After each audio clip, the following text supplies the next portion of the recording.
الحمدللہ رب العالمین والصلاة والسلام علی محمد الامین اعوذ باللہ من الشیطان الرجیم بسم اللہ الرحمن الرحیم۔ خواتین و حضرات، دین پر تحقیق پہ ایک بڑا مسئلہ یہ پیدا ہوتا ہے کہ آدمی پہلے سے قائم شدہ تصورات کے اندر ہی رہ کر سوچنے پہ مجبور ہوتا ہے، یعنی پہلے مرحلے میں ان قائم شدہ تصورات کو الگ کر کے کسی چیز پر رائے قائم کرنا یہ کسی صاحب علم اور کسی محقق کے لیے بھی آسان نہیں ہوتا۔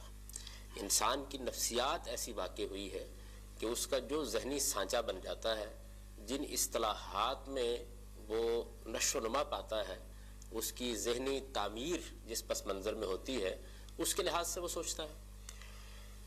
میں نے یہ چیز بڑے ریاض کے بعد اور کئی برس کے ریاض کے بعد اور بڑی مشکل سے پیدا کرنے کی کوشش کی اپنے کام میں کہ اس سانچے کو توڑ کر آگے بڑھا جائے۔ اس میں میرے جلیل القدر استاذ کی تربیت کا غیر معمولی دخل ہے۔ میں نے ابھی تمہیدی گفتگو میں یہ اشارہ کیا تھا کہ جب شروع میں علمی اور تحقیقی کام کی طرف توجہ ہوئی تو اس وقت مسائل موضوع بنے، اور انسان کے سامنے کوئی ایک چیز آ جاتی ہے تو وہ غور و فکر پر اسے آمادہ کرتی ہے۔ آہستہ آہستہ یہ ذہنی تربیت ہونا شروع ہوئی کہ ہمارے پاس جو مواد موجود ہے یا جو ماخذ موجود ہے، آدمی اپنے ذہنی سانچے کو توڑ کر براہ راست ان کے سامنے سرنگو ہو اور پھر یہ کوشش کرے کہ وہاں اصل میں بات کیا کہی گئی ہے اس کو جانا جائے۔ چنانچہ دین پر غور و خوض میں سب سے پہلا سوال یہ پیدا ہوتا ہے کہ دین کے ماخذ کیا ہے، یعنی دین کہاں سے حاصل کیا جائے گا۔ دین کیا ہے یہ تو بات کا مسئلہ ہے، دین کہاں سے حاصل کیا جائے گا۔ ایک عام آدمی کے سامنے دین کے علماء ہوتے ہیں، اسکالرز ہوتے ہیں، وہ ان سے دین سیکھ لیتا ہے، لیکن جب علمی اور تحقیقی کام کیا جائے تو یہ سوال سب سے پہلے سوال کی حیثیت سے سامنے آ جاتا ہے کہ ہم دین کہاں سے اخذ کریں۔ ماخذ کا مطلب یہ ہے کہ وہ کیا جگہ ہے جہاں سے اس کو اخذ کیا، سورسز کیا ہیں اس کے۔ ہمارے ہاں عام طور پر جو اصول فقہ کی کتابیں ہیں ان میں یہ بحث ہوتی ہے کہ ماخذ متعین کیے جائیں۔ حنفی نقطہ نظر کی جو کتابیں ہم پڑھتے رہے، جن میں ہماری تربیت ہوئی اور جن کی بنیاد پر ایک ذہنی سانچہ بنا ہوا تھا، ان میں عام طور پر یہ 4 ماخذ بیان کیے جاتے ہیں: قرآن، سنت، اجماع اور قیاس۔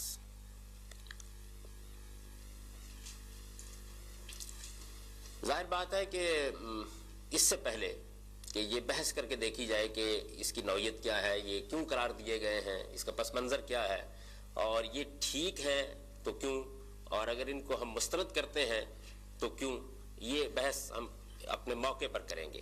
میں یہاں جو ذہنی پس منظر کے بدلنے کی بات کی طرف توجہ دلا رہا ہوں وہ یہ ہے کہ جس وقت میں نے اس کتاب کو مرتب کرنا شروع کیا، یعنی باقاعدہ طریقے سے مرتب کرنا شروع کیا، اجزاء میں اس کی بہت سی چیزیں وقتاً فوقتاً لکھی جاتی رہیں، اور یہ سوال میرے سامنے آیا تو اس وقت میرا ذہنی سانچہ یہ بن چکا تھا کہ تمام معاملات میں جب ہم غور کر رہے ہیں دین پر تو ہمارے سامنے خود قرآن ہونا چاہیے کہ وہ کسی چیز کو کیسے بیان کرتا ہے۔ یعنی اگر تو قرآن مجید نے اس کو بیان کر دیا ہے تو پھر اسی پر انحصار کر کے اس بات کو سمجھنے کی کوشش کرنی چاہیے۔ قرآن دین کو ماخذ کے لحاظ سے کیسے بیان کرتا ہے، یہ میرا پہلا سوال تھا، یعنی یہ چیز تھی۔ اگر تو قرآن مجید میں یہ موضوع نہیں ہے، بیان نہیں ہوا، قرآن مجید نے اس کو کسی جگہ واضح نہیں کیا، تو پھر ظاہر ہے کہ ہمارے پاس دوسرے ذرائع موجود ہیں جن سے ہم غور کرتے ہیں۔ ظاہر ہے کہ علمی عقلی ذرائع سے چیزوں کے بارے میں رائے قائم کی جا سکتی ہے، لیکن یہ سوال ایک طالب علم کے سامنے سب سے پہلے ہونا چاہیے کہ جو چیز بھی دین کے بارے میں زیر بحث آ رہی ہے، کیا قرآن نے اسے موضوع بنایا ہے، یعنی یہ پہلا سوال ہے۔ تو میں نے اس زاویے سے قرآن مجید کا مطالعہ شروع کیا۔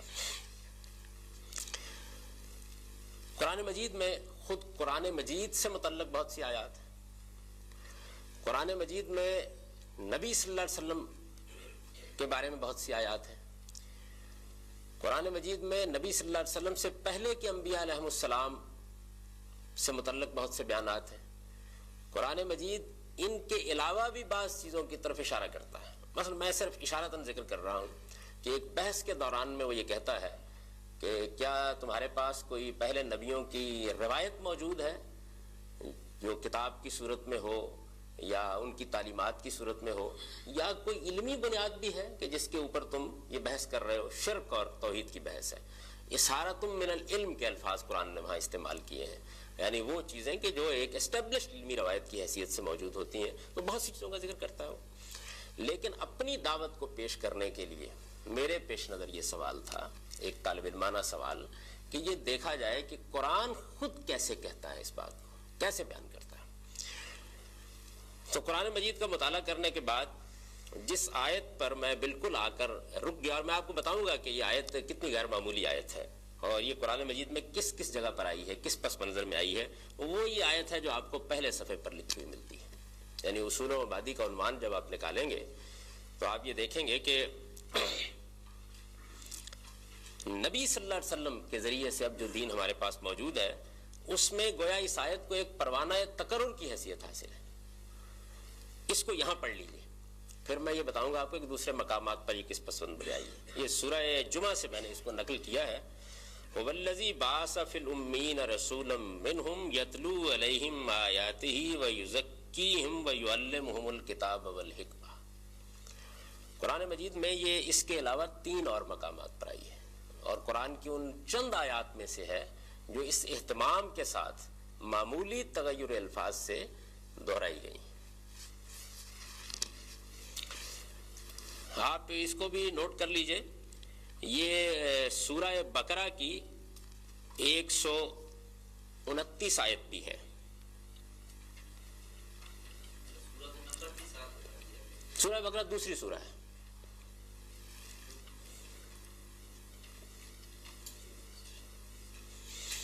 پھر سورہ بقرہ ہی میں دلچسپ بات یہ ہے کہ یہ 151 آیت بھی ہے. 129 بھی ہے, 151 بھی ہے.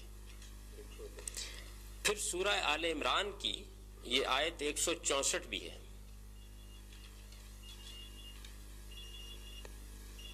اور جمعہ میں تو آپ اس کو دیکھ ہی رہے ہیں.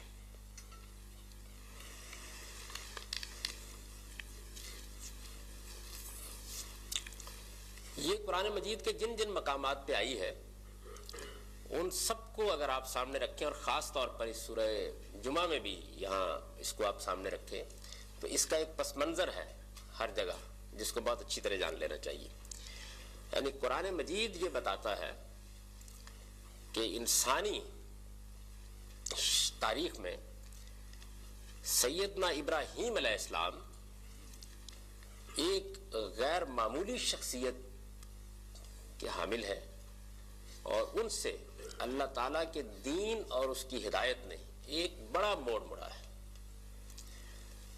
یعنی سیدنا ابراہیم علیہ السلام کے بارے میں قرآن مجید نے جو مقدمات قائم کیے ہیں ان کی تفصیل کا تو یہ موقع نہیں ہے, لیکن بہت غیر معمولی حیثیت سے وہ ان کو پیش کرتا ہے, اور یہ بتاتا ہے کہ ہم نے دین کے دوسرے مرحلے کی ابتدا سیدنا ابراہیم علیہ السلام سے کی ہے.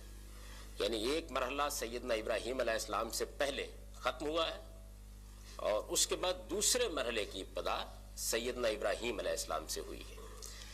انسانی تاریخ میں ان سے پہلے جو انبیاء علیہ السلام آئے ہیں اور جن پر پہلے مرحلے کا خاتمہ ہوا ہے اس سے متعلق ہمیں بہت کم معلومات حاصل ہیں. یعنی ہمارے پاس اس وقت جو مذہبی لٹریچر ہے اس میں اگر تورات کو آپ دیکھیے تو اس کی کتاب پیدائش میں آپ کو کچھ معلومات مل جاتی ہیں. قرآن مجید میں بھی سیدنا نوح علیہ السلام کی دعوت تفصیل سے بیان ہوئی ہے, اور سیدنا آدم کا قصہ بیان ہوا ہے. اس سے پہلے کچھ زیادہ معلومات نہیں ہے. یہ تو واضح ہو گیا ہے کہ اس سے پہلے بھی اللہ کی ہدایت موجود تھی, بلکہ سیدنا آدم ہی سے اللہ تعالیٰ نے وعدہ کیا تھا کہ میں اپنی ہدایت دوں گا, اور جب جب میری ہدایت آئے گی تو پھر اس کے بعد جس نے اس کی پیروی کی وہ دنیا میں ہدایت یافتہ ہو کر زندگی بسر کرے گا. یہ بات تو قرآن میں بالاجمال بیان ہوئی ہے, لیکن سیدنا ابراہیم سے ایک غیر معمولی مرحلے کی ابتدا ہوتی ہے, اور میں جہاں تک سمجھ سکا ہوں یہ اندازہ ہوتا ہے کہ یہ کئی پہلوؤں کا ایک بڑا غیر معمولی مرحلہ ہے. قرآن نے اس کا ذکر کیا ہے سورہ بقرہ میں، یعنی یہود پر اتمام حجت کرتے ہوئے ایک پورا باب سورہ بقرہ میں یا ایک پوری فصل شروع ہوتی ہے جس میں بنیادی مقدمہ یہی قائم کیا ہے۔ یہ بتایا گیا ہے اس میں کہ سیدنا ابراہیم کو ہم نے مختلف تطہیر و تزکیہ کی آزمائشوں سے گزارا اور بعض ایسے معاملات میں ان کو جھانچا جو اپنے لطافت کے اعتبار سے غیر معمولی تھے، جن میں بعض چیزیں ایسی بھی تھیں جو محتاج تعبیر تھیں، جن میں ایسے بھی بعض معاملات تھے کہ جن معاملات کی اس طرح تفصیل نہیں کی گئی تھی جیسے ہم عام انسانوں کے لیے کرتے ہیں۔ قرآن مجید نے اس میں لفظ کلمات استعمال کیا ہے اور پھر یہ بتایا ہے کہ جب ہم نے اس کو آزمایا اور تطہیر و تزکیہ کے مراحل سے گزارا تو فَأَتَمَّهُنَّ، یعنی آخری درجے میں وہ اس میں پورا اترا۔ قرآن مجید نے غیر معمولی خراج تحسین ان کو پیش کیا ہے، فَأَتَمَّهُنَّ اِذِ ابْتَلَىٰ إِبْرَاهِيمَ رَبُّهُ بِكَلِمَاتٍ فَأَتَمَّهُنَّ، یعنی جس آخری درجے میں کوئی آدمی پورا اتر سکتا ہے اس میں پورے اترے۔ جب وہ پورے اترے تو اللہ تعالیٰ نے کئی فیصلے ان کے بارے میں سنائے۔ ایک تو قرآن سے یہ معلوم ہوتا ہے کہ یہ بات واضح کر دی گئی کہ اب دین اور ہدایت کی روایت گویا ان سے شروع ہوگی۔ چنانچہ اپنی قوم پر اتمام حجت کے بعد ان کی تاریخ کا مطالعہ کرنے سے بھی معلوم ہوتا ہے کہ اس وقت کی پوری متمدن دنیا میں کم و بیش انہوں نے اپنی دعوت پہنچائی اور پھر اس کے بعد ان کو یہ ذمہ داری دی گئی کہ وہ اللہ کی عبادت کے گھر کی تعمیر نو کریں، یعنی یہ جو بیت اللہ ہے، اور اس کی بنیادیں پھر انہوں نے اٹھائیں اور اس کو اللہ کی توحید کے مرکز کی حیثیت سے آباد کیا۔ وہ قرآن نے اس کی پوری تاریخ سنائی، اس وقت وہ زیر بحث نہیں۔ جس نقطے کی طرف میں آپ کو لانا چاہتا ہوں وہ یہ ہے کہ سیدنا ابراہیم کا ایک پہلو یہ ہے، یعنی گویا دین کی روایت کو ایک جامعیت کے ساتھ ان سے شروع کیا جا رہا ہے دوسرے مرحلے میں۔ دوسری چیز یہ ہے کہ اللہ تعالیٰ اپنی توحید کا مرکز، جس کو آپ مرکز محسوس کہہ سکتے ہیں، جو ایک طریقے سے ذات خداوندی کے ساتھ ہمارے تعلق کی محسوس علامت ہے، یہ انہوں نے اس طرح تعمیر کیا جیسے کہ اب وہ بیت اللہ الحرام کی صورت میں موجود ہے۔ اس کے بعد ایک اور چیز جو اللہ تعالیٰ نے فرمائی وہ یہ تھی کہ میں اس دنیا میں امامت، مذہبی امامت اور پیشوائی کے منصب پر فائز کر رہا ہوں تمہیں، یعنی جیسے ہی پورے اترے فرمایا انی جاعلک للناس اماما، یعنی مطلب یہ ہے کہ یہ ایک ایسا منصب ہے کہ جو اب ظاہر ہے کہ نسلاً بعد نسلاً لوگوں کو متاثر کرے گا۔ سیدنا ابراہیم نے اس موقع کے اوپر یہ سوال کیا کہ ومن ذریتی، یعنی کیا یہ منصب میری ذات تک محدود ہے یا میری اولاد میں بھی جاری رہے گا؟ تو قرآن مجید میں اللہ تعالیٰ فرماتے ہیں کہ یہ جواب دیا گیا کہ لا ینال عہد الظالمین، یعنی اس میں دونوں چیزیں ہیں کہ ہاں تمہاری اولاد میں بھی جاری رہے گا، یعنی یہ غیر معمولی اعزاز ہے جو ان کو ملا، تمہاری اولاد میں بھی جاری رہے گا۔ اور اگر اولاد اس منصب کی ذمہ داریوں کو پورا نہ کر سکی اور اس نے اللہ تعالیٰ کے ساتھ ظلم و عدوان کا رویہ اختیار کر لیا، پھر وہ اس سے محروم ہوگی۔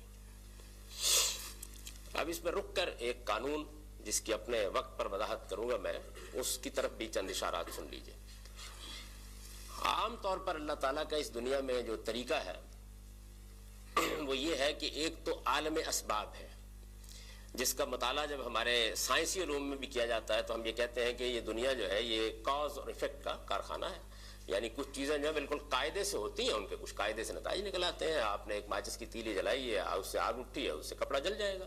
ایک تو عالم اسباب ہے، اور ظاہر ہے کہ وہ عالم اسباب کے جو قوانین ہیں ان کا ہم مطالعہ کرتے ہیں اور اس مطالعے کے نتیجے میں بہت سی چیزیں اخذ کرتے ہیں، ان کے مطابق ہم اپنے بہت سے اقدامات بھی کرتے ہیں۔ اور اب موجودہ زمانے میں اسی عالم اسباب کے مطالعے سے ہم نے غیر معمولی بعض اکتشافات کیے ہیں جس سے بہت سی ایجادات بھی ہوئی ہیں اور ایک نئی دنیا دریافت ہو گئی ہے۔ ایک یہ ہے۔ دوسری جو چیز ہے وہ اللہ تعالیٰ کا قانون ابتلا ہے، یعنی وہ آزمائش کے قانون کو چونکہ دنیا میں جاری کیے ہوئے ہے تو آزمائش کے اس قانون کے تحت وہ فیصلے کرتا ہے۔ مثلا وہ کسی آدمی کو غیر معمولی حسن دیتا ہے، کسی کو بہت دولت مند بنا دیتا ہے، اور اس میں اگر آپ غور کر کے دیکھیں تو ہوں گے کوئی اسباب، لیکن جو دنیا میں علت و معلول کا عمومی رشتہ ہے اس پر اس کی وضاحت نہیں کی جا سکتی۔ نہایت ہی احمق آدمی ہوگا لیکن اللہ تعالیٰ اس کو اقتدار دے دے گا، دنیا کی حکومت اس کو حاصل ہو جائے گی۔ تو قرآن نے یہ بتایا ہے کہ اللہ کا ایک قانون ابتلا ہے جس کے تحت وہ فیصلے کرتا ہے. ظاہر ہے کہ اس قانون ابتلا میں جس طرح کہ میں نے اس سے پہلے آپ کو توجہ دلائی کہ جو ہماری فزیکل سائنسز ہیں ان کے اصول کار فرمانی ہوتے ہیں. ہم نہیں اندازہ کر سکتے کہ یہ شخص تھا، اس نے بہت محنت کی، اس نے غیر معمولی طریقے سے دیانتداری کے ساتھ کام کیا، یہی دکان لگا کے بیٹھا ہوا ہے، 4 روپے بھی نہیں کما رہا. ایک نہایت ہی احمق آدمی بعض اوقات ابتدا کرتا ہے اور معلوم ہوتا ہے کہ اس کو پر خون برسنے لگ گیا ہے. بعض اوقات تو لوگوں کو جو کچھ میسر ہوتا ہے دنیا میں اس کی کوئی تعلیل کرنا ناممکن ہو جاتا ہے. میں یہ عرض نہیں کر رہا ہوں کہ اس کی کوئی علت نہیں ہوتی ہوگی، یعنی ہم انسانوں کے لیے اس کو سمجھنا ممکن نہیں ہوتا. تو قرآن مجید نے یہ بتایا ہے کہ اللہ کا ایک قانون ابتلا ہے، یعنی وہ انتخاب کرتا ہے لوگوں کا، کچھ کو شکر کی آزمائش کے لیے منتخب کر لیتا ہے، کچھ کو صبر کی آزمائش کے لیے منتخب کر لیتا ہے، اور پھر ان کے ساتھ ایک خاص معاملہ چلتا چلا جاتا ہے.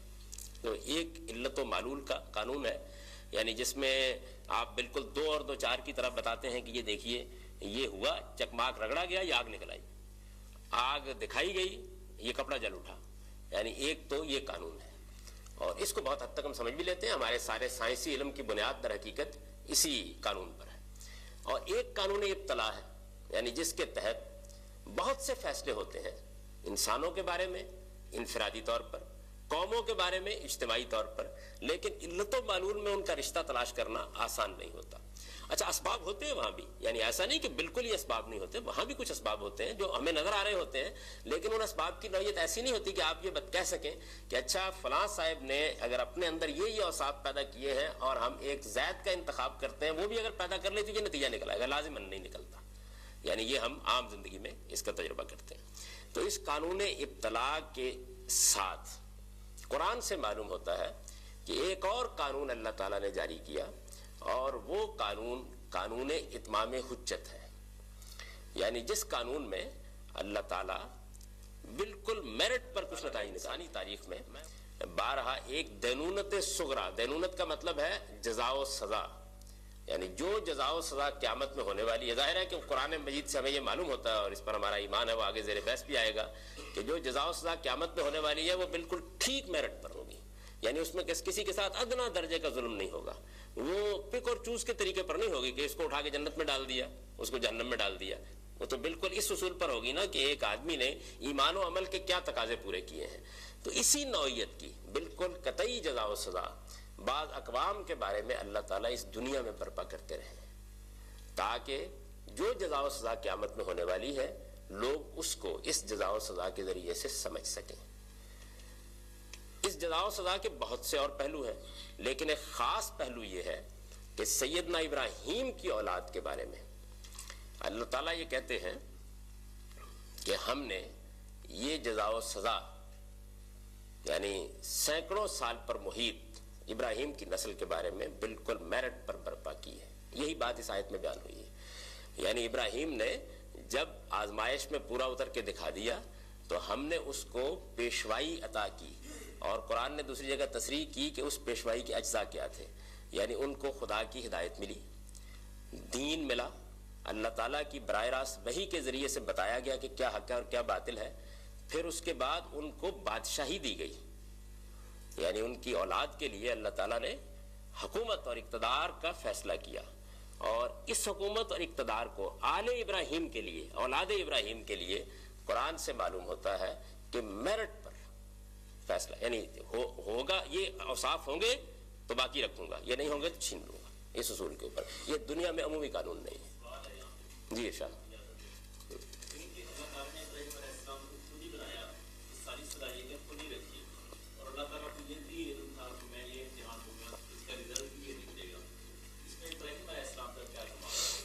اس میں تو آپ کا بھی کوئی کمال نہیں. اس کی وجہ یہ ہے کہ جو قیامت میں آپ کو ملنے والا ہے، یہ جتنے سوالات آپ نے کیے ہیں وہ سارے تو اس کے بارے میں پیدا ہوتے ہیں. تو اس وجہ سے یہ جبر و قدر کا جو مسئلہ ہے اس کو اپنے وقت پر زیر بحث لے آئیں گے، لیکن یہ مقدمہ صحیح نہیں جو آپ نے قائم کیا ہے کہ اللہ تعالیٰ نے یہ کوئی پابند کر دیا تھا. خدا کا علم ایک الگ چیز ہے اور ہمارے اندر ودیت کردہ صلاحیتیں بالکل ایک الگ چیز ہے. یہ بات کہ ابراہیم کی شخصیت میں اللہ تعالیٰ نے کوئی ایسی چیزیں رکھ دی تھیں کہ وہ لازماً اس آزمائش پر پورے اترے، ایسا نہیں. ہمارے اندر بھی یہ نہیں کیا گیا. ابراہیم بھی ایسے ہی انسان تھے جیسے ہم آپ انسان ہیں. ہمیں بھی یہ بتایا گیا ہے کہ تمہارے اندر فَأَلْهَمَهَا فُجُورَهَا وَتَقْوَاهَا، اور اس کی بنیاد کے اوپر ہم آزادانہ فیصلے کرتے ہیں. اس کا اپنا ایک قانون ہے ہدایت اور ضلالت کا، جس کے تحت گمراہی بھی آدمی اختیار کرتا ہے اور وہ ہدایت بھی اختیار کرتا ہے. لیکن میں نے اس لیے توجہ دلائی کہ اس وقت کا یہ موضوع نہیں ہے. جو سوال آپ نے کیا وہ صرف ابراہیم کے بارے میں پیدا نہیں ہوتا، تو میرے بارے میں بھی پیدا ہوتا ہے، آپ کے بارے میں بھی پیدا ہوتا ہے. تو اللہ تعالیٰ نے ایک یہ سوال تھی کہ یہ ساری بحث ہم اس چیز کو مان کے کر رہے ہیں قرآن مجید اللہ کی کتاب ہے، یہاں سے ہم نے بغیر کسی بحث میں پڑھے یہ مان لیا. کیا ہم یہ ٹھیک چل رہے ہیں؟ یہ مسلمانوں کو پڑھا رہا ہوں، واضح دین پڑھا رہا ہوں مسلمانوں کو جیسے میں نے اسے سمجھا ہے، نہ کہ غیر مسلموں کو پڑھا رہا ہوں کہ پہلے دین ان سے منوایا جائے. یہ دین کے مطالعے کی پہلے اس کو واضح کر لیجیے اچھی طرح. یعنی مسلمان ہیں آپ اور دین کو مانتے ہیں، تو اب میں آپ کو آپ کا دین جیسے کہ میں نے سمجھا ہے وہ پڑھا رہا ہوں. بہت سے لوگ ایسے ہیں جو کہ ہم یہاں سے باہر چلے جاتے ہیں، جو آس پاس غیر مسلم رہتے ہیں، جی تو پھر ان کو کافی مسئلہ آتا ہے. شروع میں اس کو تھوڑا سا واضح کر دیا جائے. ان مسئلوں کے حل کی یہ کلاس نہیں، اس کے لیے میں صبح و شام حاضر ہوتا ہوں. یعنی اس میں بنیادی بات یہ ہے کہ آپ کو اللہ کا جو دین ملا ہے اس کو جیسے سمجھا گیا اس کو پڑھایا جا رہا ہے. تو جو باقی مسئلے ہیں ان مسئلوں کو پہلے ذہن سے الگ کر دیجئے، وہ ایک الگ بحث ہے. تو پہلے اس کو سمجھیے کہ وہ کیا چیز ہے. تو میں یہ گزارش کر رہا تھا کہ سیدنا ابراہیم کی یہ ایک خصوصی حیثیت ہے کہ اللہ تعالیٰ نے ان کے ساتھ بھی میرٹ پر معاملہ کیا، اور پھر ان کی اولاد کے بارے میں بھی یہ وعدہ کیا قرآن مجید میں کہ میں میرٹ پر ان کو امامت کے منصب پر بھی فائز رکھوں گا، اور میں ان کو دنیوی اقتدار بھی دوں گا میرٹ پر. اور جب یہ اس پر پورے نہیں اتریں گے، یعنی دنیا میں اللہ تعالیٰ عام طور پہ ایسا نہیں کرتے، عمومی قانون میں اس کے بڑے بڑے سرکش لوگوں کو اقتدار حاصل ہوتا ہے. تو اس طرح خود سیدنا ابراہیم اور ان کی نسل ایک غیر معمولی حیثیت اختیار کر گئی. چنانچہ پھر یہ وعدہ اللہ تعالیٰ نے کیسے پورا کیا؟ قرآن مجید سے معلوم ہوتا ہے کہ اس کے دو مراحل ہوئے. پہلے مرحلے میں سیدنا ابراہیم کی اولاد میں سے حضرت اسحاق کو منتخب کیا گیا، اور حضرت اسحاق کی اولاد بے شمار غیر معمولی مراحل سے گزری. اس کی تاریخ سنانے کا یہ موقع نہیں ہے، اور جس کو ہم بنی اسرائیل کہتے ہیں، یہ حضرت یعقوب ہے نا سیدنا اسحاق کے بیٹے، ان کا نام اسرائیل ہے. تو جن کو ہم بنی اسرائیل کہتے ہیں ان کے لیے امامت کا ایک پورا کا پورا تاریخی فیصلہ صادر ہوا. سیدنا موسیٰ علیہ السلام کے بعد پے در پے اللہ تعالیٰ نے ان میں نبی بھیجے، اور ان کو دنیا میں غیر معمولی اقتدار اپنے زمانے میں حاصل ہوا. یہ میرٹ پر حاصل ہوتا تھا، جب وہ ظلم و عدوان کا ارتکاب کرتے تھے چھین لیا جاتا تھا، جب لوٹتے پھر دے دیا جاتا تھا. اس کی ایک پوری تاریخ ہے. ادھر اللہ تعالیٰ نے ان کی نسل کا جو دوسرا حصہ ہے اس کو سرزمین عرب میں آباد کر دیا، اور ایسی صورتحال میں آباد کر دیا کہ جہاں وہ دنیا میں کسی اور کے کبھی محکوم نہیں ہوئے، اور وہاں وہ آزادی کے ساتھ زندگی بسر کرتے رہے. بیت اللہ کے متولی ہو گئے، ان کو غیر معمولی مذہبی حیثیت بھی حاصل رہی. اور پھر جیسے ہی بنی اسرائیل کی معزولی کا معاملہ ہوا تو دوسرے مرحلے میں بنی اسماعیل یعنی ان کے دوسرے بیٹے کے لیے بالکل وہی فیصلہ اسی طرح میرٹ پر کر دیا گیا. اور پھر اس فیصلے کے نتیجے میں نبی صلی اللہ علیہ وسلم کے بعد ایک عظیم سلطنت قائم ہوئی. یعنی دونوں میں یہ ہوا کہ دونوں دفعہ نبوت ملی، ہدایت ملی. قرآن نے اس کو بیان کیا کہ ہم نے تمہیں نبوت دی، حکم دیا، اور اس کے ساتھ جعلکم ملوکا، بادشاہی دی. وہ بادشاہی بنی اسرائیل کو بھی ملی اور ان کو بھی ملی. تو رسول اللہ صلی اللہ علیہ وسلم کے بارے میں حضرت ابراہیم کی جو بیت اللہ کو انہوں نے جب تعمیر کیا ہے اور وہاں ان کو آباد کیا ہے، تو وہاں انہوں نے دعا کی ہے. یہ سورہ بقرہ میں اس دعا میں یہ آیت آئی ہے. گویا یوں سمجھ لیجئے کہ محمد الرسول اللہ کی بعثت سے دین کی جو روایت شروع ہونے والی تھی تیسرے مرحلے میں، اس کا پروانہ تقرر یہی آیت ہے.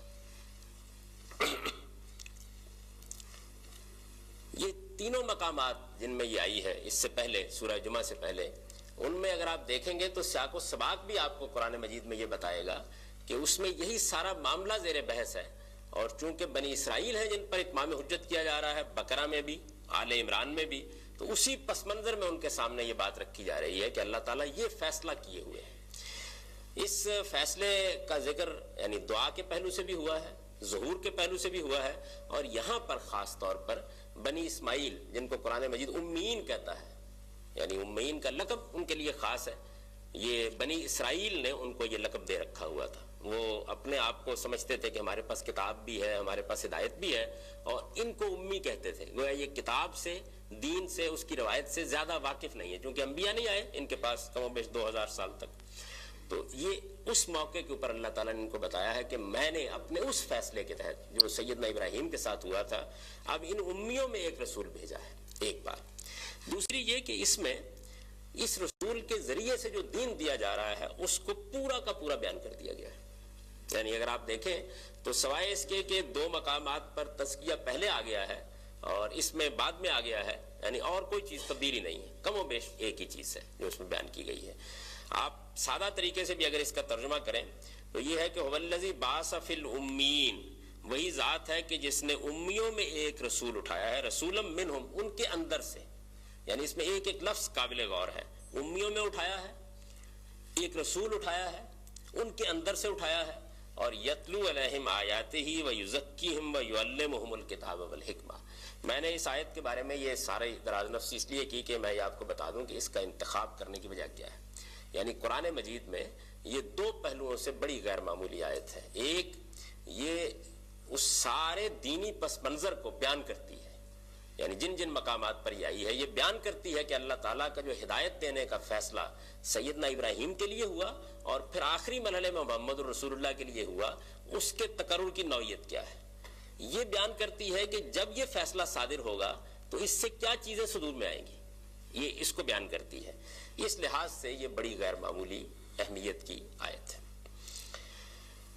اب اس کے بعد دوسرا مسئلہ یہ تھا کہ یہ جتنی غیر معمولی اہمیت کی آیت ہے, اور اس میں کوئی شک نہیں ہے کہ ہمارے پورے دینی علم میں اس کو بڑی غیر معمولی اہمیت حاصل بھی رہی ہے. جن جن مقامات پر یہ آئی آپ اس کو نکال کر دیکھیں گے, جیسے میں نے آپ کو حوالے دیے, تو آپ محسوس کریں گے کہ گویا پوری کی پوری سورہ کی بحث کا مدار بن گئی ہے. یعنی اس لحاظ سے یہ ان مقامات پہ زیر بحث ہے. میں اس کا تھوڑا سا اشارہ کر دوں. یعنی صورتحال یہ ہے کہ یہ جو پہلا باب ہے قرآن مجید کا, جو سورہ بقرہ, سورہ فاتحہ سے شروع ہوتا ہے, سورہ مائدہ پر ختم ہوتا ہے, اس میں ہم سے پہلے جو یہود و نصارہ کی ایک بڑی تاریخ رہی ہے, اس پوری تاریخ کو قرآن نے بیان کیا ہے اور ان کی فرد قرارداد جرم بیان کی ہے, اور ان پر اللہ کی حجت پوری کی ہے, اتمام حجت کیا ہے. اتمام حجت کا مطلب تو اب آپ لوگ سمجھ گئے ہوں گے میرے بہت سے لیکچرز و درسوں میں, یعنی اس درجے میں حق کو واضح کر دینا کہ آدمی کے پاس پیش کرنے کے لیے کوئی عذر باقی نہ رہ جائے. تو اس حیثیت سے سورہ بقرہ میں, آل عمران میں یہ سارا معاملہ ہوا ہے, اور اس سارے معاملے میں ایک بہت بڑا مقدمہ اللہ تعالیٰ نے یہ قائم کیا ہے کہ یہ میں نے کوئی نیا کام نہیں کیا, میرا یہ پہلے سے طے شدہ فیصلہ تھا جس کے تحت مجھے بنی اسماعیل میں اس پیغمبر کو مبعوث کرنا تھا. میں نے تمہیں اپنے پیغمبروں کے ذریعے سے بتا دیا تھا کہ یہ امامت تمہارے بھائیوں کی طرف منتقل ہوگی, ٹھیک اس فیصلے کے مطابق منتقل ہوئی ہے, اور جو چیز اس امامت سے مقصود تھی وہ بھی میں نے بہت اچھی طرح واضح کر دی تھی. یعنی اتمام حجت کے اس پہلو سے یہ آیت آتی ہے, تو اس میں اس کا بیان ہوا ہے. سورہ جمعہ میں بھی اگر آپ اس کو نکال کر دیکھیں گے تو وہاں بھی بالکل یہی صورتحال ہے. یعنی یہ بتایا گیا ہے کہ اللہ تعالیٰ نے اپنے فیصلے کے تحت, وہاں صرف یہ ہے کہ ترتیب الٹ گئی ہے, فیصلے کے تحت بنی اسماعیل میں پیغمبر بھیج دیا ہے, اور اس کے بعد وہ پیغمبر بالکل وہی الفاظ ہیں جو دوسری جگہوں کے اوپر ہیں.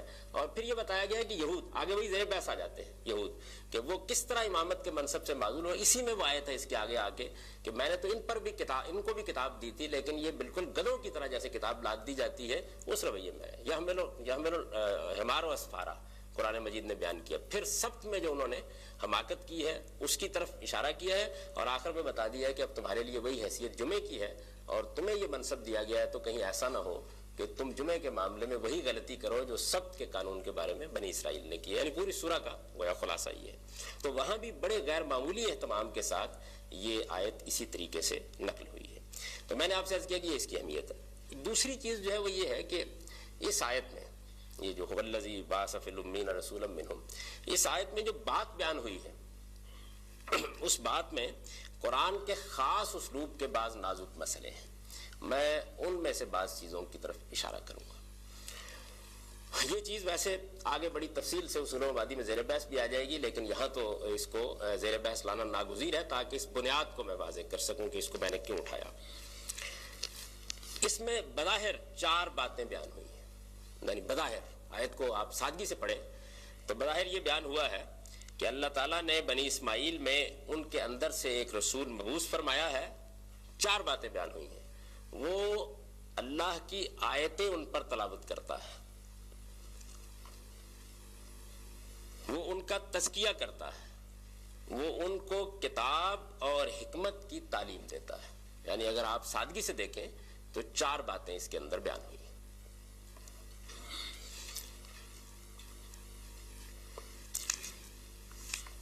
ایک تو خاص بات یہ ہے کہ اس بعثت کے ساتھ اللہ تعالیٰ نے قرآن نازل کیا نا.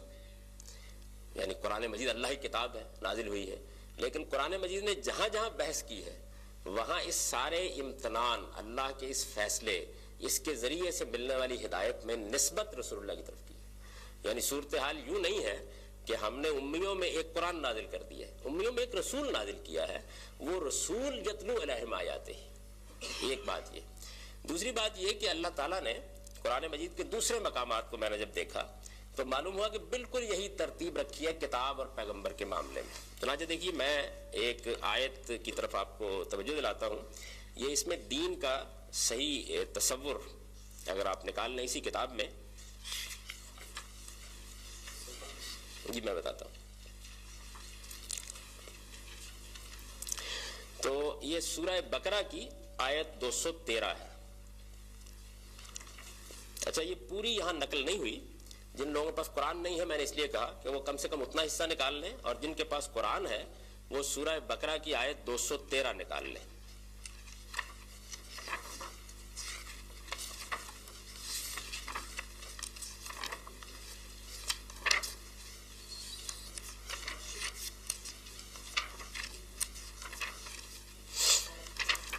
یہ بڑی اہم آیت ہے قرآن مجید کی, یہ جس کا میں نے آپ کی اشارہ کیا 213 آیت. یہ پوری نبوت اور ہدایت کی تاریخ بیان کرتی ہے.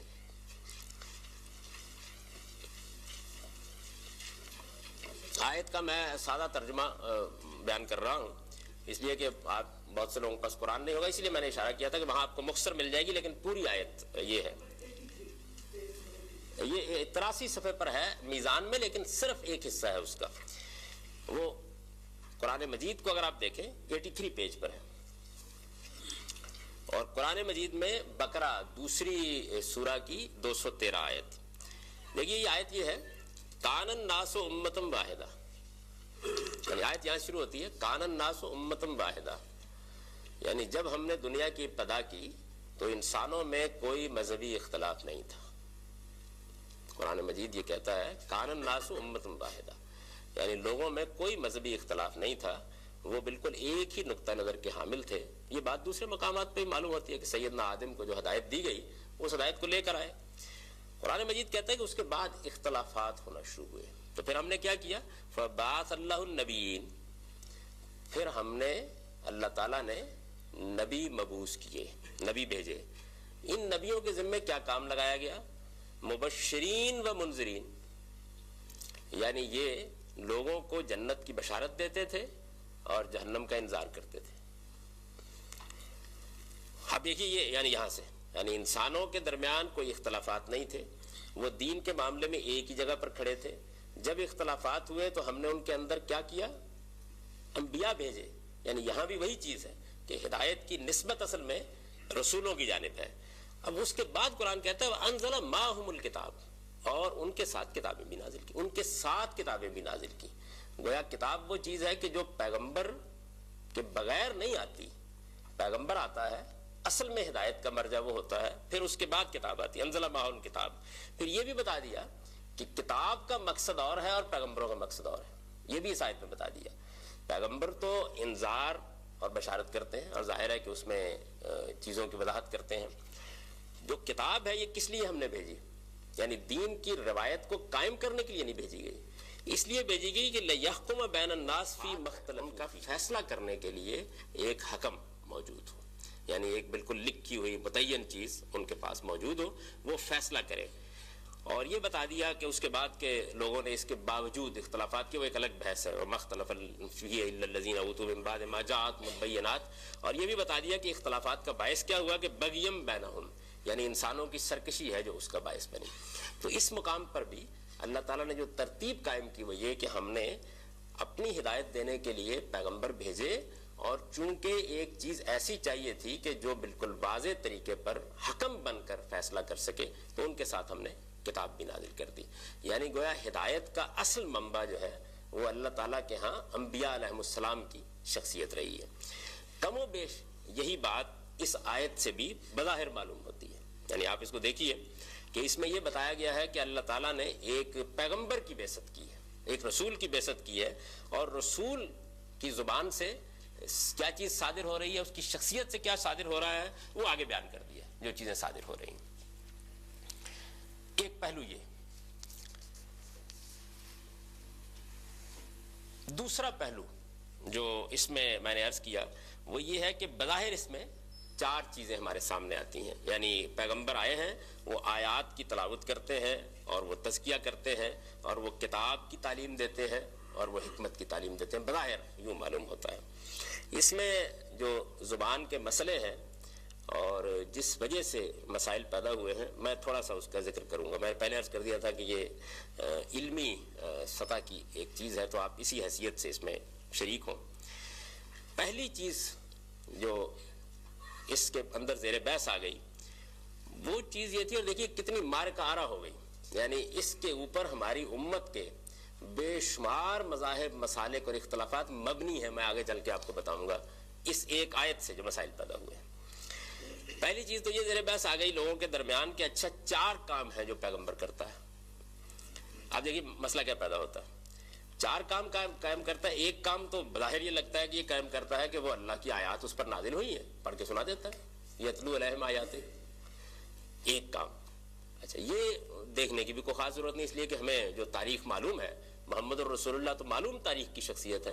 ہمیں معلوم ہے کہ قرآن مجید ان پر نازل ہوتا تھا، وہ لوگوں کو پڑھ کے سناتے تھے، اور ظاہر ہے کہ قرآن مجید ہدایت کا ذریعہ بنتا تھا ان کی. ایک چیز یہ لوگوں نے سمجھی. اس کے بعد انہوں نے محسوس کیا کہ وَيُزَكِّيهِمْ. ایک دوسری چیز یہ بیان ہوئی کہ تزکیہ کرتا تھا. تو تزکیہ کیسے کرتا تھا؟ یعنی یہ سوال پیدا ہو گیا نا، تزکیہ کیا ہے اور تزکیہ کیسے کرتا تھا؟ یہ مسئلہ پیدا ہو گیا. تزکیہ کیا ہے اس کو لوگوں نے اپنے اپنے فہم و فکر کے مطابق اس امت کی تاریخ میں متعین کیا.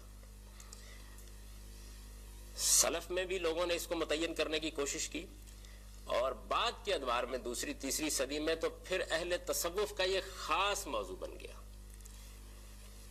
آپ اس میں دیکھیے کیا ہوا. یعنی تزکیے کو بالکل آپ لٹرل مفہوم میں لیں تو عربی زبان میں یہ 2 پہلوؤں کو اپنے اندر لیے ہوتا ہے. کسی چیز کو صاف کرنا، پاک کرنا جسمانی میں ہم بولتے ہیں، اور کسی چیز کو نشو و نما دینا. یعنی ایک منفی مفہوم ہے، ایک مثبت مفہوم ہے، دونوں اس کے اندر ہوتے ہیں. کسی چیز کو آلائشوں سے پاک کرنا، اس کو صاف کرنا، اور کسی چیز کو نشو و نما دینا، دونوں مفہوم ہوتا ہے. یعنی بالکل لٹرل مفہوم میں بھی استعمال ہوتا ہے، اور ذرا قرآن مجید میں ہم یہ دیکھتے ہیں تو بعض اوقات ایک اصطلاحی مفہوم میں بھی ہے. وہ اس وقت میں اس کو موضوع نہیں بنا رہا، یہ بتا رہا ہوں آپ کو کہ یہ مسئلہ زیر بحث آ گیا. اچھا پیغمبر نے یہ کام کس طریقے سے کیا ہے؟ تو لوگوں نے پیغمبر صلی اللہ علیہ وسلم کی پوری تاریخ کھنگال ڈالی. اور میں یہ آپ سے عرض کرتا ہوں کہ جن لوگوں کو اس پوری تاریخ کو کھنگالنے کے بعد یہ متعین کرنا تھا، وہ کم و بیش اس نتیجے پر پہنچے کہ کچھ معلوم نہیں کیسے کرتا تھا.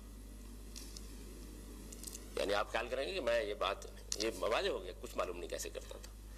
یعنی تلاوت آیات تو نظر آ رہا تھا نا کہ رسول اللہ صلی اللہ علیہ وسلم پر قرآن نازل ہوتا ہے تو حضور قرآن مجید کی آیات پڑھ کے سناتے تھے. یعنی اس کو جاننے کے لیے تو تحقیق کی ضرورت نہیں تھی، تاریخ کا مسلمہ تھا.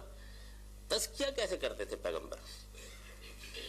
یعنی کیسے صاف کرتے تھے لوگوں کو اور کیسے نشو و نما دیتے تھے ان کی شخصیت کو؟ اگر بالکل لٹرل مفہوم لے لیں یہ کیسے ہوتا تھا؟ یعنی اس پر بہت لکھا گیا ہے ہمارے ہاں، بڑے بڑے جلیل القدر لوگوں نے کام کیا ہے. کم و بیش اتفاق ہو گیا، کچھ پتہ نہیں. اچھا اہل تصوف نے اس مسئلے کا حل نکالا.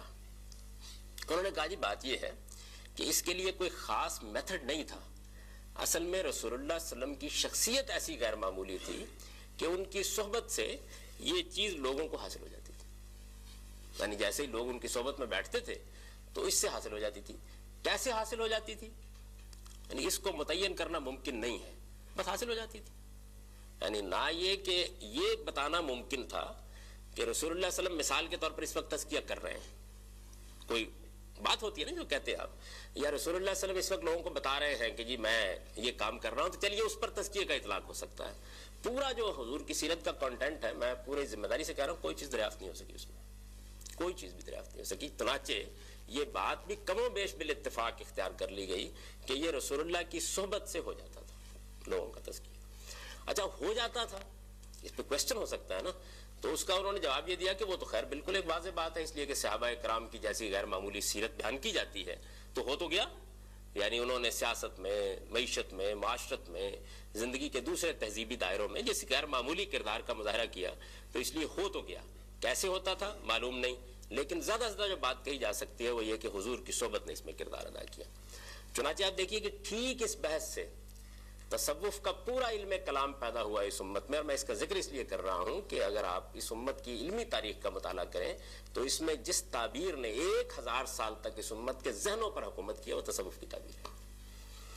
تو انہوں نے اس کے بعد یہ کہا کہ چونکہ رسول اللہ صلی اللہ علیہ وسلم اب دنیا میں نہیں ہیں، لہٰذا ہم اس تزکیے کے اصول و قواعد مرتب کر رہے ہیں تاکہ وہ مقصد حاصل ہو سکے جو مقصد رسول اللہ کی بعثت کا تھا.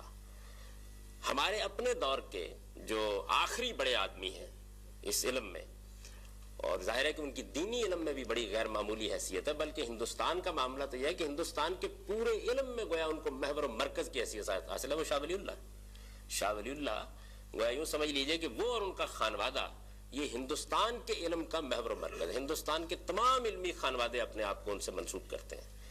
اور ہندوستانی کیا بلکہ جیسے کہ علامہ اقبال نے ریکنسٹرکشن میں لکھا ہے کہ ابن تیمیہ کے بعد 500 سال اگر آپ نکال دیں تو اس کے بعد ایک غیر معمولی شخصیت ہے جو ہندوستان میں پیدا ہوئی، جس کے اثرات پھر پوری اسلامی دنیا پر پڑے ہیں. ان کو ایک بڑے حکیم، بڑے فلسفی، دین کے بڑے شارع کی حیثیت حاصل ہے، اور وہ ظاہر ہے کہ اتنے ہی بڑے تصوف کے بھی عالم ہیں. تو ان کی کتاب ہے، بڑی مشہور کتاب ہے الطاف القدس. اس میں انہوں نے اس مسئلے پر بڑی تفصیلی گفتگو کی ہے. وہ اس میں یہ بتاتے ہیں کہ رسول اللہ صلی اللہ علیہ وسلم جو دین لے کر آئے تھے اس میں یہ لطافت، یعنی یہ تزکیے کی غیر معمولی لطافت، یہ تو اس طرح زیر بحث نہیں آئی، بلکہ وہ موٹی موٹی باتیں جو اللہ کے عذاب سے بچنے کے لیے ضروری ہیں وہ اس میں بتا دی گئیں. یہ چیز پہلی مرتبہ سید الطائفہ جنید بغدادی کے اوپر منکشف ہوئی، اور پھر ان سے ہم نے آگے یہ سب چیزیں سیکھی، یہ انہوں نے بیان کیا. اب ظاہر ہے کہ اس میں یہ بڑا سوال پیدا ہو جاتا ہے نا ایک مسلمان عالم کے لیے اور مسلمان مخاطبین کے لیے کہ پھر اللہ کے دین سے یا رسول اللہ سے اس کی کیا نسبت ہے. تو انہوں نے اس میں بڑی عمدہ تمثیل بیان کی ہے. وہ یہ کہتے ہیں کہ یہ سب کچھ حضور ہی سے ملا ہے. یہ کیسے ملا ہے؟ مطلب یہ ہے کہ قرآن سے ملا ہے، حدیث سے ملا ہے. کیسے ملا ہے؟ سید الطائفہ جنید بغدادی نے جو یہ نفس کی لطافت کے اور اس کے تزکیے کے جو تصورات بیان کیے ہیں تو وہ کہاں سے ملے ہیں؟ تو انہوں نے کہا کہ یہ ایسے ہے کہ جس طریقے سے زمین میں آپ ایک خربوزہ اگاتے ہیں، یہ تمثیل خود شاہ صاحب نے بیان کی ہے. ایک خربوزہ اگاتے ہیں تو اس خربوزے کی پیدائش ہوتی ہے، نشو و نما ہوتی ہے، ایک بیج آپ ڈال دیتے ہیں تو اس میں آفتاب کی کرنیں اور اس کی حدت غیر معمولی کردار ادا کرتی ہے. لیکن نہ آفتاب کو پتہ ہوتا ہے کہ وہ یہ کردار ادا کر رہا ہے، نہ خربوزے کو معلوم ہوتا ہے کہ یہ کردار ادا ہو رہا ہے، اور بہرحال اس سے فیض حاصل کر کے خربوزہ خربوزہ بن جاتا ہے. بالکل اسی طریقے سے رسول اللہ صلی اللہ علیہ وسلم سے بھی یہ چیز ہم حاصل کر لیتے ہیں، یعنی اس کی حاصل کرنے کی جو نوعیت ہے انہوں نے وہ بیان کی. تو تزکیہ ایک بڑی اصطلاح کے طور پر زیر بحث آ گیا، اور یہ معلوم ہوا کہ یہ کیا چیز ہے یہ بھی دین سے متعین نہیں ہو سکتا. یعنی میں پورے علمی ذخیرے پر نظر ڈالنے کے بعد آپ سے عرض کر رہا ہوں. چنانچہ صوفیوں کو اس کا موقع ملا کہ انہوں نے اس کی اپنی ایک تعبیر کی. انہوں نے اس کو شروع کیا چند دینی چیزوں سے، اور اس کے بعد انہوں نے یہ کہا کہ انسانی نفس جو ہے یہ جسم کی علائشوں سے جتنا پاک ہوتا جاتا ہے اتنا ہی نشو و نما پا کے اپنی اصل حقیقت کے قریب ہوتا جاتا ہے، اور یہی حقیقت میں تزکیہ ہے. اس کا طریقہ بھی انہوں نے کہا کہ ہم نے خود ایجاد کیا ہے، اور یہ بتایا کہ اس طریقے کو اس طریقے سے نبی صلی اللہ علیہ وسلم کی تائید اور حمایت حاصل ہے. تو یہ معاملہ اس دوسری چیز کے ساتھ ہوا، یعنی پیغمبر جو پہلا کام کرتا تلاوت آیات وہ تو بالکل نمایاں اور واضح ہے. اس کے بعد یہ بحث تو ذرا تھوڑی سی تصوف اور کچھ تھوڑی سی دوسرے معاملات میں چلی گئی آگے، اور مسئلہ پیدا ہو گیا. آگے ہے وہ کتاب سکھاتے تھے. یعنی یہ مسئلہ پیدا ہوا. اب یہ کہ یتلو علیہم آیاتہ ہی اور یہ یعلمہم الکتاب، پھر ان میں کیا فرق ہے؟ تو ایک فرق تو لوگوں نے بعدین نظر میں پیدا کر لیا کہ جی ایک ہے قرآن پڑھ کے سنا دینا اور ایک ہے قرآن مجید کی تعلیم دینا، یعنی قرآن سکھانا، یہ بتانا کہ اس کا مطلب کیا ہے، مدعا کیا ہے. یہ ظاہر ہے کہ جیسے ہم قرآن مجید پڑھ کے سنا دیتے ہیں اور سکھاتے ہیں. اچھا، دلچسپ بات یہ ہے، اور آپ غور کریں گے نا جب میں توجہ دلا رہا ہوں اور ایک نظر ڈال کے دیکھیں گے، بہت سی معلومات آپ کو بھی ہوتی ہیں، تو آپ دیکھیں کہ ایسے ہی ہے. یعنی جس طرح تزکیے کے ساتھ یہ معاملہ ہوا کہ بھئی یہ ہے کیا، یہ بھی مسئلہ ہو گیا، یہ ہوتا کیسے ہے. ظاہر ہے کہ اللہ تعالیٰ کہتے ہیں کہ رسول اللہ کرتے ہیں، تو رسول اللہ نے کیسے کیا کچھ معلوم نہیں. اچھا، اب کچھ معلوم نہیں تو پھر ہم اس کے طریقے، یہی معاملہ یہاں بھی ہوا. رسول اللہ صلی اللہ علیہ وسلم قرآن سناتے تو بہت نظر آتے ہیں تاریخ میں. یعنی آپ کی سیرت اگر پڑھیں نا، کوئی کتاب اٹھا لیں تو یہ آپ کو معلوم ہوگا، قرآن سے بھی یہ بات معلوم ہوتی ہے کہ لوگ آئے ہیں تو آپ کا عام طریقہ یہ تھا کہ آپ قرآن پڑھ کے سنا دیتے تھے. یعنی کوئی آپ نے مجلس بلائی ہے، قرآن پڑھ کے سنا دیتے تھے. قرآن مجید کا انداز، اسلوب بھی ایسا ہی ہے کہ وہ اصل میں اپنے مخاطبین کے لحاظ سے گویا خطبات ہیں جو اللہ تعالیٰ کی طرف سے نازل ہو رہے ہیں. تو یہ نظر آ رہا ہے حضور نے قرآن کھولا ہوا ہے اور قرآن کی تعلیم دے رہے ہیں. یعنی حضور نے قرآن کھولا ہوا ہے، قرآن کی تعلیم. دیکھیے بہت سی چیزیں ایسی ہوتی ہیں کہ عام طور پر وہ بیان ہو جاتی ہیں، لیکن یہ کہ وہ کیسے ہوا ہے، یہ سوال ہے نا، علمی سوال ہے. آپ کو 23 سال کی پوری زندگی میں شاید یعنی بہت کھینچ تان کے کوئی 2-3 واقعات مل جائیں. چلیے اس روشنی میں کوئی سیرت کی کتاب اٹھا کے پڑھ کے دیکھ لیجئے، یعنی اس میں کوئی مبالغہ نہیں ہے. شاید 2-3 واقعات اس طرح کے مل جائیں کہ جس میں آپ یہ محسوس کریں کہ رسول اللہ صلی اللہ علیہ وسلم قرآن کی کوئی مشکل واضح کر رہے ہیں. ایسا نہیں ہے، زندگی خالی ہے اس میں. یعنی 2-4 واقعات ہیں کہ کسی نے کوئی سوال پوچھ لیا، اور میں بتا سکتا ہوں آپ کو، یعنی انگلیوں پر گنے جا سکتے ہیں وہ واقعات، کہ کسی نے کوئی سوال پوچھ لیا قرآن مجید کے بارے میں تو آپ نے اس کی وضاحت کر دی. میں 2-3 سوالات سیدہ عائشہ نے پوچھے ہیں، ان کو کچھ اشکالات تھے. 2-3 سوالات بعد اور صحابہ نے مختلف وقتوں میں پوچھے ہیں. کوئی 1-2 واقعات اس طرح کے ہیں، وہ بھی اس میں بھی یہ ہے کہ انیشیٹو رسول اللہ صلی اللہ علیہ وسلم نے کم لیا ہے. یعنی سوال پوچھ لیا کسی نے، بتا دیا آپ نے اس میں. تو تعلیم دیتے تھے کتاب کی، یعنی یہ تاریخی ریکارڈ میں کہاں ہے معلوم نہیں، کوئی چیز معلوم نہیں. اچھا، اب کتاب کی تعلیم دیتے تھے تو ظاہر ہے کہ وہ تعلیم تو پھر موجود ہو، نقل بڑی اہمیت اس کی ہو جاتی ہے کہ یہ تعلیم اللہ کے پیغمبر کی دی ہوئی ہے. آپ نے کئی مرتبہ دیکھا، ابھی پچھلے دنوں میں ایک بڑے عالم کے پاس ایک مجلس میں موجود تھا، اس میں ہمارے یہاں بہت سے دوست بیٹھے ہوئے وہ بھی موجود تھے. تو وہاں مجھ سے ان کے سامنے ایک صاحب نے یہ سوال کیا کہ حدیث سے جو ہے قرآن مجید کی تو وہ تشریح کرتی ہیں. تو میں نے ان سے پوچھا کہ اچھا آپ مجھے وہ چند حدیثیں بتائیں جو قرآن کی تشریح کرتی ہیں. یعنی یہ تو بات کی بحث ہے نا، کرتی یا نہیں کرتی. وہ چند حدیثیں پہلے بتائیں صحیح نا. وہ کہنا اصل میں یہ چاہتے تھے کہ تم لوگ اس کو قابل اعتنا نہیں سمجھتے. میں نے کہا قابل اعتنا سمجھنے کی بحث بات کی ہے، پہلے آپ بتائیں وہ ہیں کون سی. کوئی 2-4-5 تو ہونی چاہیے نا. تو یہ واقعہ ہے بالکل کہ آپ اگر اس کا استقصاء کریں گے تو معلوم ہوگا کہ کچھ سوالات ہیں جو لوگوں نے کیے ہیں یا کسی موقع پر کسی الجھن کو حضور نے بیان کر دیا. اچھا، قرآن مجید کا اپنا معاملہ بھی یہ ہے کہ وہ بار بار یہ کہتا ہے کہ اس کو اس کی کوئی ضرورت نہیں ہے کہ اس طرح کا معاملہ اس کے ساتھ کیا جائے. بلسان عربی مبین، یعنی وہ اپنی بات واضح طریقے پر کہتا ہے، اس میں کوئی اس طرح کی اینچ پیچ نہیں ہے. وہ ایسی زبان میں ہے کہ جو غیر ذی عوج ہے، یعنی اس میں ہر بات جو ہے مخاطب کو بالکل صاف معلوم ہوتی ہے. یہ اس وقت ہماری جو مشکلات ہیں اس سے متعلق وہ ایک الگ بحث ہے. یعنی قرآن جن لوگوں کو مخاطب کر رہا ہے، جو اس کی زبان سے واقف ہیں، اس کے ادب سے واقف ہیں، ان کو یہ کہتا ہے. تو ایک طرف وہ کہتا یہ ہے، لیکن میں اس میں ذرا لمبا نہیں جانا چاہتا. اس کی بہت سی چیزیں جو قرآن نے بیان کی ہیں. جہاں تک حضور کا تعلق ہے تو اس طرح کی کوئی تعلیم کی مجلس منعقد ہوئی ہے جس میں یہ باتیں بیان ہو رہی ہیں یا لوگ نوٹ کر رہے ہیں، یا جیسے میں آپ کو پڑھا رہا ہوں اس طرح کی پڑھانے کی کوئی مجلس ہے، تاریخی ریکارڈ اس سے بالکل خالی ہے. تو یہ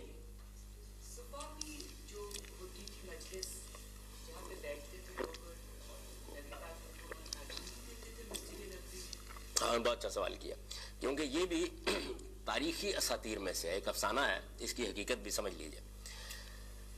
پہلی بات تو یہ سمجھ لیجئے کہ صفہ عربی زبان میں چبوترے کو کہتے ہیں. یہ چبوترا بھی مسجد نبوی میں موجود ہے. اس کے اوپر 60 70 80 لوگ بھی مقیم رہے ہیں. یہ جو لوگ تھے ان کا ذکر قرآن میں بھی ہوا ہے اور تاریخ میں بھی ہوا ہے. نہ یہ طالب علم تھے، نہ یہ کوئی تعلیمی مجلس تھی. نبی صلی اللہ علیہ وسلم نے جب مکے سے مدینہ ہجرت کی تو ہجرت کے بعد یثرب آپ کا مرکز بن گیا. 235-36 کے قریب خاندان آپ کے ساتھ ایک چھوٹے سے گاؤں میں منتقل ہوئے. حضور نے ان کی معاشی ضرورتوں کے لیے مواخات کا طریقہ اختیار کیا. مشہور سنا ہوگا, یعنی ایک آدمی کے ساتھ گویا دوسرے آدمی کو وابستہ کرتے, اس کا بھائی بنا دیا. چھوٹی سی ایک بستی میں یہ سب کچھ کرنے کے باوجود بھی کچھ لوگوں کے لیے کوئی بندوبست نہیں ہو سکا. یعنی ان کی معاشی ضروریات کے لیے یہ بندوبست کیا کہ وہ نہیں ہو سکا. اس چبوترے پر مسجد نبوی میں اس طرح کے فقراء سے کہا گیا کہ وہ قیام کر لیں, یعنی ایک مہاجر کیمپ جیسے آپ لگاتے ہیں. یہ اصحاب صفہ تھے. قرآن میں ان کا ذکر ہے سورہ بقرہ میں, للفقراء الذین احصروا فی سبیل اللہ, وہ محتاج لوگ کہ جو اللہ کی راہ میں نکلے تھے اور گر گئے ہیں, ان کے لیے کوئی راستہ نہیں ہے اپنی معاش کمانے کا.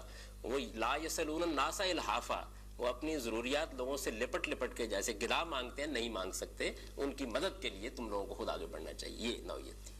اب ظاہر ہے کہ وہ وہاں شب و روز مقیم ہوتے تھے. جب شب و روز مقیم ہوتے تھے تو حضور سے دین سیکھتے تھے. دین سیکھنے کا مراد کیا ہے؟ یعنی حضور ان کو نماز سکھاتے تھے, روزے کے آداب سکھاتے تھے, دین کی موٹی موٹی تعلیمات بیان کرتے تھے اور وہ سکھاتے تھے. یہ سارا کام جو تھا جیسے دین سکھانے کا کام کیا جاتا ہوتا تھا. قرآن مجید کی تعلیم کی کوئی یہ مجلس تھی؟ ایسا نہیں. یعنی وہ تو حضور جو مسجد نبوی میں جو کچھ کر رہے ہوتے تھے, لوگوں کو سوالوں کے جواب بھی دے رہے ہوتے تھے, سب کر رہے ہوتے تھے. رسالت میں آپ صلی اللہ علیہ وسلم قرآن مجید کی مشکلات حل فرما رہے ہیں, یا اس کی تعلیم دے رہے ہیں, یا اس کے بارے میں کوئی وضاحت فرما رہے ہیں. اس طرح کا کوئی واقعہ, یعنی کوئی واقعہ میں عرض کر رہا ہوں سوائے ان چیزوں کے جو میں نے ذکر کر دیا کہ بھائی کسی نے سوال پوچھا کسی آیت کے بارے میں. اب دیکھیے نا, مثلا یہ معاملہ زیر بحث آ گیا, جیسے کہ بیان کیا جاتا ہے کہ ایک صاحب نے پوچھا کہ یہ جو قرآن میں کہا گیا ہے کہ جب روزے میں سفید دھاری اس سے الگ ہو جائے تو اس کا مطلب کیا ہے. تو کوئی عربی جاننے والا اس کے بارے میں کسی شبہ کے مبتلا نہیں ہو سکتا. صحابہ بھی نہیں ہوئے. ایک سادہ طبیعت خاتون کے بارے میں اگر یہ واقعہ نقل ہو گیا کہ وہ ایک سفید اور ایک کالا دھاگا اس کے نیچے رکھ لیتی تکیے کے نیچے, اور ان کا خیال یہ تھا کہ جب یہ الگ الگ ہو جائیں گے تو روزے کا وقت ختم ہو جائے گا. تو ایسی چیزیں جو ہوتی ہیں ان کو تو مثال کے طور پر نہیں پیش کیا جا سکتا. یہاں صورتحال یہ نہیں ہے کہ کسی اکا دکا واقعے کا اشارہ ہے. یعنی یہ کہا جا رہا ہے کہ یعلمہم الکتاب, وہ کتاب کی تعلیم دیتے ہیں. تو تعلیم دینے کا تو ایک عمل ہونا چاہیے نا, جس کا کوئی ذکر ہو, کوئی تاریخی ریکارڈ میں ہو, کوئی اس طرح کی چیزیں ہوں. کوئی چیز ایسی نہیں ہے.